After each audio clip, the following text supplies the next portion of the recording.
One of the things I love about high-speed blenders is that you can throw a piping hot soup together from raw, fresh ingredients. I'm gonna make a really classic carrot ginger soup that's gonna taste like it's been sitting on the stove and simmering for over 30 minutes. One thing I love about this new KitchenAid professional grade blender is that the thermal control jar works with the soup setting to heat soup in less than 5 minutes. So I'm gonna start with about 3 cups of vegetable broth. You can use, chicken broth if you like. I'm gonna pop in some pretty big chunks of raw carrot here. Because this is the most powerful blender, it's just gonna pulverize these things in seconds. So I've got about 4 cups. I'm gonna sweeten the carrot with a half a green apple. It just brings out the natural flavor. When you're making your soups at home in the blender like this, you don't want to put too much onion. You want that beautiful middle note, but if you put a ton of onion, it's just going to be a little too pungent. So I've got probably about a tablespoon of shallot. I'm going to add a bit of ginger, so just a couple of pieces. It's probably about a teaspoon. 1 clove of garlic, you could add 2 if you like. I love cilantro in soups like this. Just a 1/4 of a cup is the perfect amount just to infuse a little bit of flavor.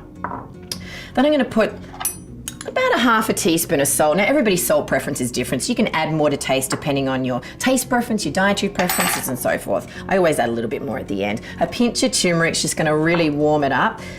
And a little pinch of cayenne pepper is going to add a fabulous backhand kick. And I always cream my raw soups with a little bit of avocado. I'm going to add a half an avocado, but everybody likes their soup differently. This is going to yield a really light, refreshing soup. If you wanted a thicker, heartier soup, you could add in a whole avocado. It's not going to change the flavor at all. Now I'm going to stick on the soup setting. I'm literally going to let the blender do all the work for me. And because the base is so sturdy and the lid is on very securely, it's incredibly stable. So I don't have to worry about it rocking, as it's blending away.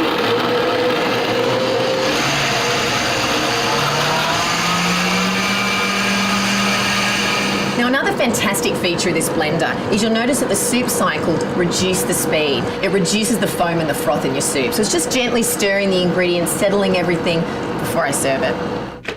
Oh, check out that steam, but the container is still cool to the touch. Beautiful, rich, smooth, delicious soup.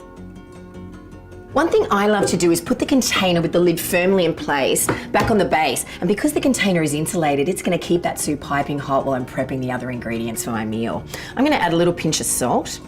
And I always love to add just a splash of lemon juice to lift and brighten the flavors.